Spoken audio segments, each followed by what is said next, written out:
Hi friends, my name is Jess and welcome back to my channel, Books Past Bedtime.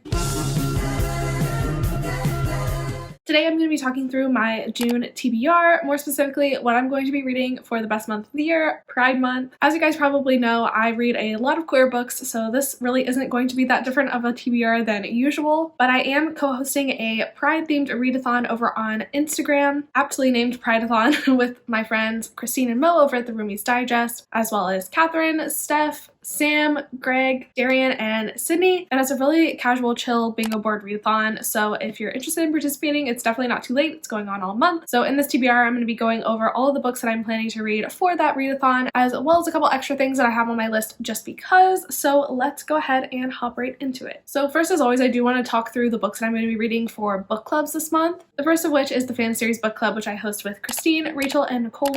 And this month we are starting a new series over on Christine's channel, and that is the Greenbone Saga by Fonda Lee, the first of which being the book Jade City. This is a fantasy series following this prominent family in this society. They're all green bones and they're kind of like the head of the green bones, and when you're a green bone it means you can harness the power of jade. They all like wear jade depending on how strong of a warrior they are, the more jade that they have. And the family that we're following, they're kind of starting to have some conflict with this other family. It's like the mountain green bones or something, so there's this war going on. There's a lot of characters and a lot of moving parts. I have started this one already, and I'm liking it so far, although it's a little slow. I wish it had some romance in it, but that's okay. It's a fun time. It's got a lot of cool like representation and political things going on, so I can't wait to finish it and discuss it over on Christine's channel, so definitely make sure you're subscribed to her as well so you know when we have that discussion. The next obvious book on this list is A Court of Wings and Ruin by Sarah J. Maas. If you didn't know, me and my best friend Amanda are doing a ACOTAR read-along, and we are on the third book, and the first sprints I think will actually be on my channel on Tuesday the 14th, so definitely come and join those. You don't have to read ACOTAR if you don't want to, but we will be reading ACOTAR. This is obviously the third book in the Court of Wings and Ruin series, which is like a smutty fairy romance. It's really not as smutty as I thought it was going to be, the way some of y'all talk about it. I was really expecting more. The first two books have honestly let me down a little bit. I'm interested in continuing the series, particularly because I really think I'm gonna like Nesta's book, so I'm super excited for her book, and I'm willing to slog through the favorite books to get to Nesta's book, so I'm in for the long haul.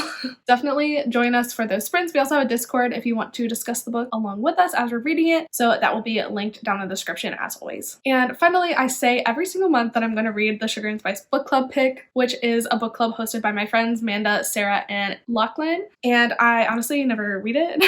Except I read the one in January, but that was the last one I read. But I really want to read Book Lovers by Emily Henry, which is their pick for June. As far as I know, this is like an enemies to lovers or enemies to rivals kind of love story between two people that are in the book publishing industry. I honestly don't really know a lot more than that. Me and Emily Henry have had a little bit of a love-hate relationship. I really enjoyed Beach Read. I gave it 4 stars, and I really hated The People We Meet on Vacation. I gave it 1 star. So I'm kind of interested to see where I will fall with Book Lovers. I've heard better things about it. I'm kind of hopeful for it, hoping it will be more on the beach read side of things, but if not, it will still be fun to hate read, so definitely would like to pick up Book Lovers if I can this month. So I think those are all of the book club picks that I'm planning to read in June, so let's go ahead and talk about what I'm going to read for all the prompts for the Pride-a-thon. So I finally got my hands on all 4 volumes of Heartstopper, and it was a struggle, let me tell you, and I'm really mad because I think this second volume is like the UK edition or something, so it is taller than the rest of them, and like the spine is flipped. Very upset about that. These books are like sold out everywhere, obviously because of the show, so I'm finally happy to finally own them. I have read this series before, obviously, on the free like Tapas site or wherever she posts it. There's something special about having the physical copies, especially of a book series that I love so much, so I have really been wanting to reread this ever since I watched the show. I have reread the first volume, but I haven't reread the rest of them yet. I'm actually not even sure if I've ever read the 4th volume, which is crazy. I think I was waiting for it to finish online and then I just never got around to it, which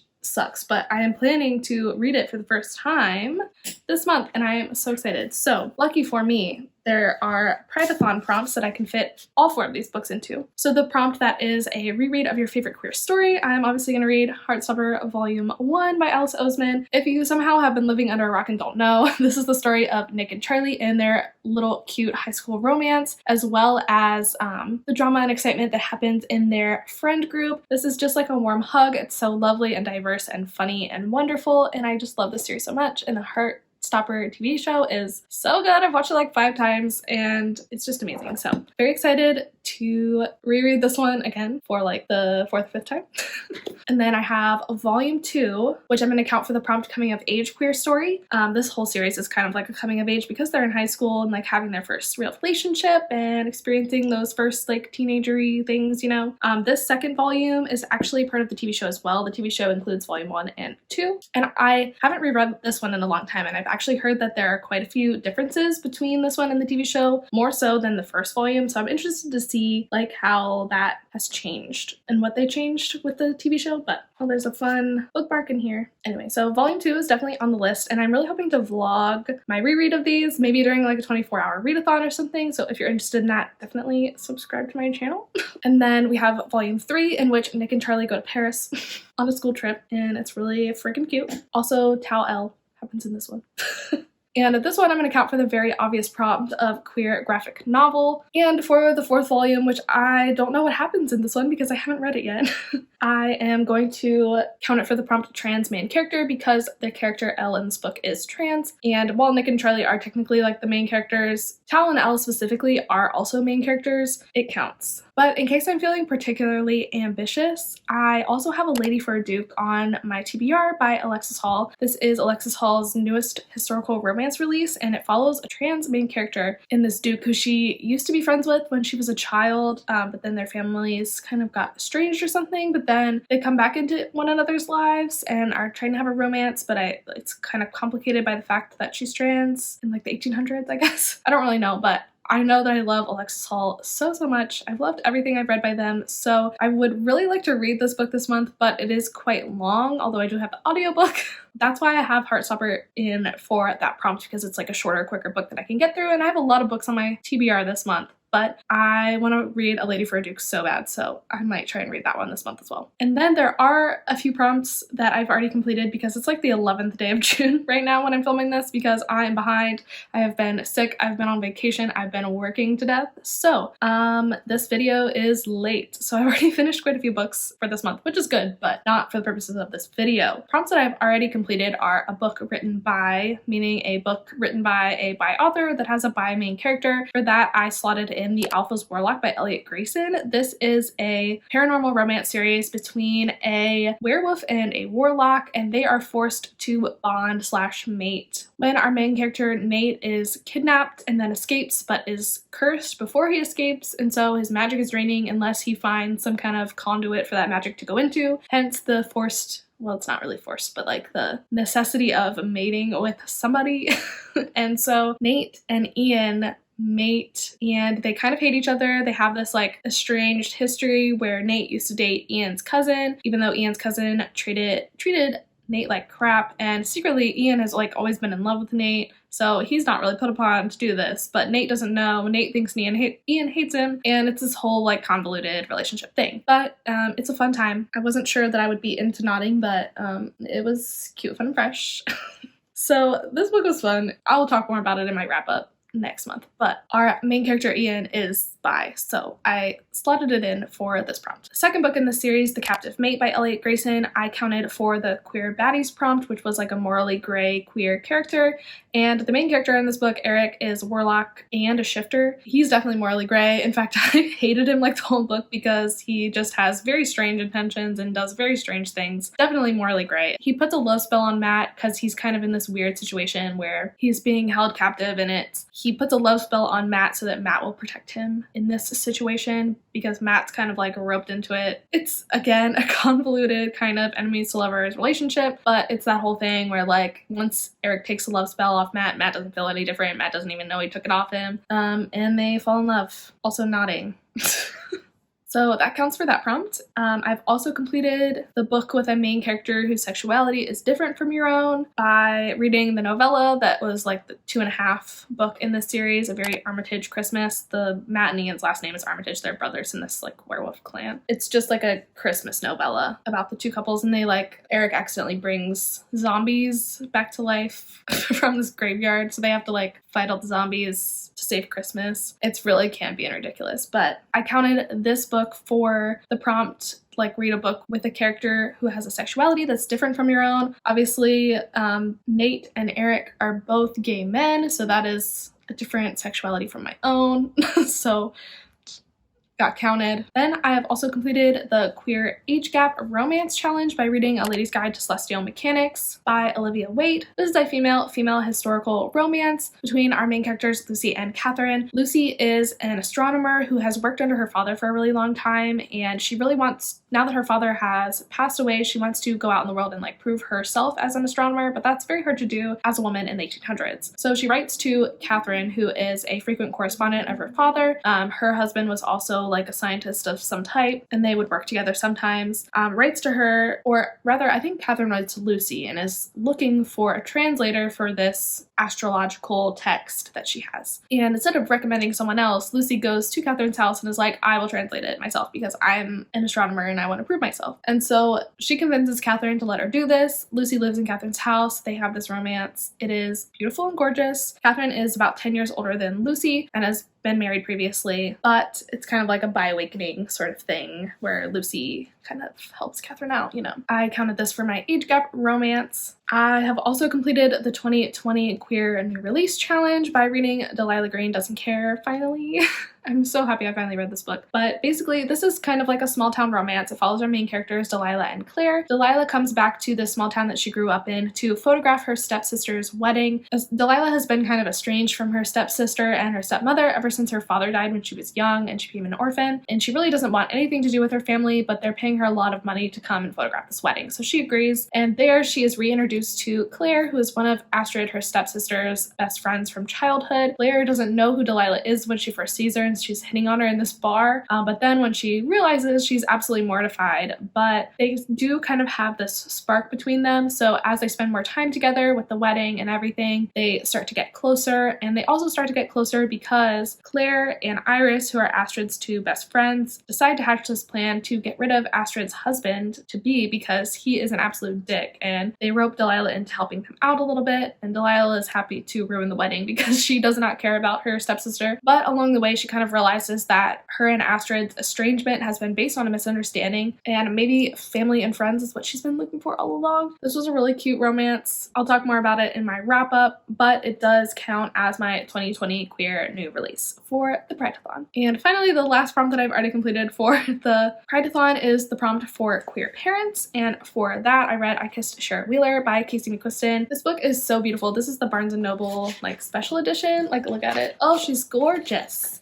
She's gorgeous. But basically this is a Paper Towns-esque story about our main character, Chloe, who gets roped into this mystery of Shara Green when Shara ditches town after kissing her. And she finds out that Shara kissed 2 other people before she left, her boyfriend, as well as this other guy, her neighbor from next door. And she leaves all these little notes and clues along the way for them to kind of like figure out where she went. Very Margot. This book was so similar to Paper Towns, it kind of hurt me because I don't like Paper Towns very much, but this video is not about reviewing this book. Chloe has lesbian parents, so this counts for the queer parents prompt for the pride-a-thon. Alright, now we can talk about the books that are actually still on my TBR. So I'm just going to go down the list of the prompts on the pride-a-thon and let you know what I'm reading for the remaining prompts that I haven't talked about yet. So one of the next prompts for the pride-a-thon is to read a book with a neurodivergent queer character, and for that I'm planning to read Boyfriend Goals by Riley Hart. This is a male-male romance between Milo and Gideon. Milo is neurodivergent in some capacity. I'm not sure if it's stated on page. It's not stated in the description, but from what I can gather, he seems to be autistic. He finds out at the beginning of the book book that he inherited a bookstore from his grandmother that he didn't know about. He finds out his mom was adopted and it's her birth mom who left him this bookstore. He's never met her. He doesn't know who she is, but also stipulated in the will is that this guy who rents the space beside the bookstore gets to stay. Enter Gideon. He has this tattoo parlor next door to this bookstore that Milo has inherited. And when Milo moves to town to take care of this bookstore, they kind of end up as like unwilling roommates and have a romance from there. So it's that fun trope where it's like, I don't know, this guy already lives in this house that you inherited and you can't kick him out.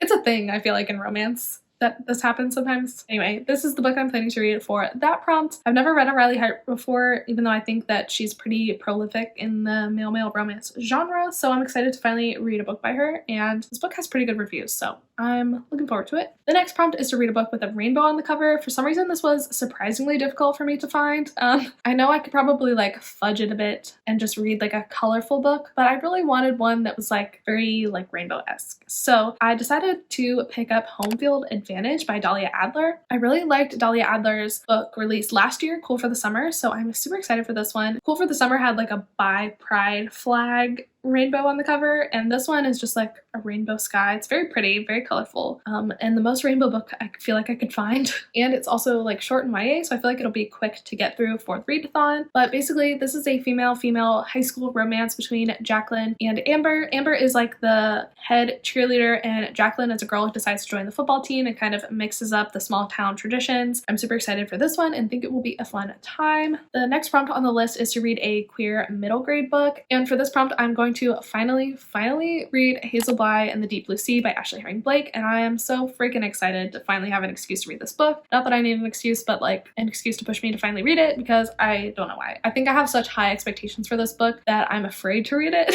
because I want it to be absolutely perfect and amazing, and I'm sure it will be absolutely perfect and amazing, but you know, when you have those high expectations, you're kind of afraid for them to be let down, so you just like put off the book and procrastinate it. Is that just me? I don't know. I digress.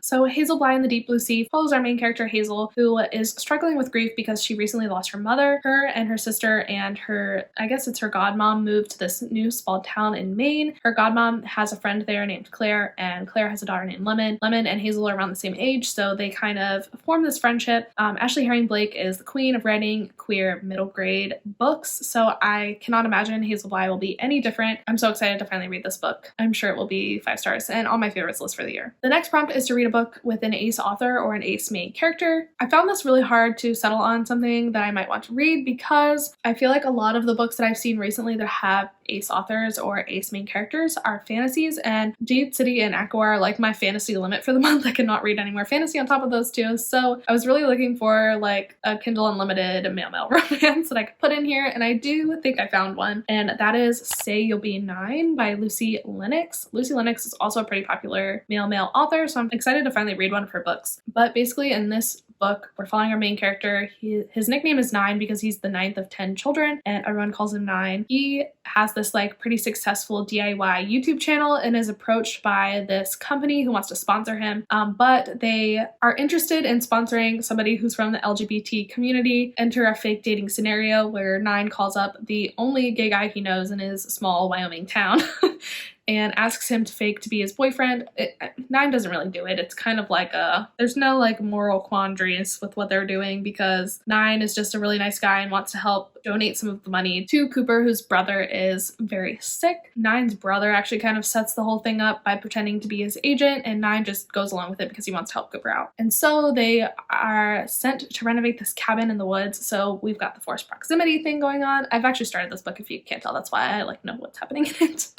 I'm like 50% of the way through and it's fine. Our main character Nine is definitely ace. He has just had trouble like connecting to people in the past and finding relationships. He's never really felt attracted to anyone in particular. Doesn't say he has a label, but he hints at like feeling like gray or asexual or demisexual probably fit him, but he doesn't want to go by any kind of label because he's in this small Wyoming town that wouldn't understand. That's what's going on with this one. It should definitely fit this prompt. I don't know if it's going to be a groundbreaking book, but it's pretty good so far. Next was another one that I had some difficulty finding a book for, and that is a polyamorous relationship. I am not familiar with too many books that have polyamorous relationships in them that I would be interested in reading. I did really like the one that Cassandra Clare did in her like Lady Midnight trilogy.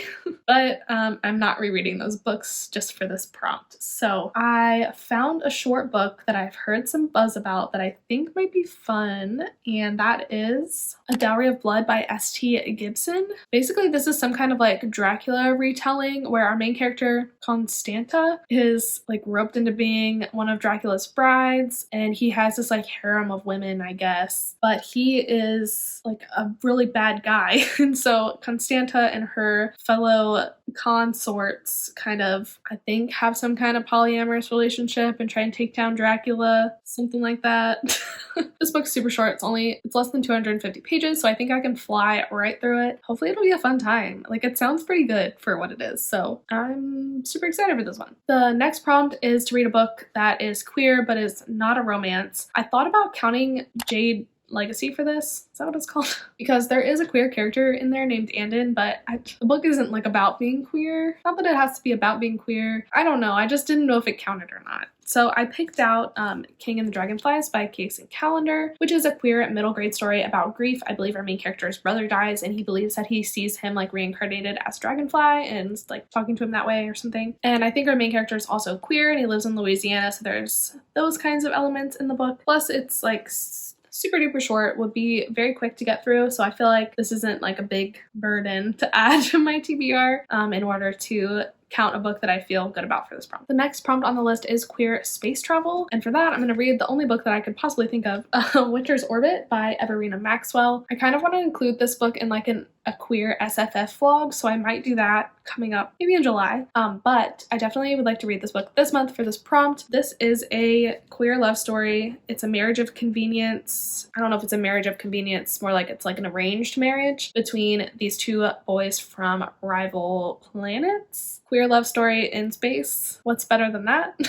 Super excited to read this one, and I think I'll really like it. The next prompt on the list is a BIPOC queer read, and for that I'm going to read I'm So Not Over You by Kosoko Jackson, which I've been saying I'm going to be reading for the past 6 months. Yes, I'm going to finally read it this month, just like I said last month. This is a second chance romance, fake dating romance between these two guys who used to be a couple, but they kind of decide to reconcile and fake date for a moment while one of their parents are in town, just so that they can I don't know the reason. But my friend Casey just read this book and really loved it, so that made me like renewed with excitement to read this book, so I think it'll be a fun time. Next prompt is to read a queer memoir. I've actually read quite a lot of queer memoirs, so I was not sure what to read for this prompt, but then I found Genderqueer by Maya Kobabe and it was perfect. This is a memoir in graphic novel format that details Maya's journey of being non-binary, genderqueer, so super excited to read this one. I think it will be really good. It's also on Kindle Unlimited if anyone is interested, which I thought was really cool, so definitely would recommend checking this one out. And then last but not least, the last prompt that I have not talked about yet is to read a queer book with disability rep, and for this I'm going to read Off Balance by Jay Hogan. This is a book I've had my eye on for quite a while because I've heard pretty good things about it. This book follows our main character Judah, who's forced to return to his small hometown after he is diagnosed with an inner ear disease that I think probably affects his balance and his ability to be a professional ballet dancer, which is what he left his town to be. So now he's back home and he's really bitter about the end of his career and he really just wants to wallow, but our other hero, whose name is Morgan, he's older and he runs this like fisheries, like ruggedly handsome, just won't seem to leave Judah alone, and they have this little romance, I think. So I've heard really good things about this book. I think it will be a little bit more hard-hitting than some of the other like male romances I tend to read, but that's not a bad thing. I think it'll be a good thing. So I'm super excited to get to this one. I think that is about it for my June TBR. I also have A Little Light Mischief by Kat Sebastian and The Devil Wears Tartan by Katya Rose on my TBR from last month rolled over into this month.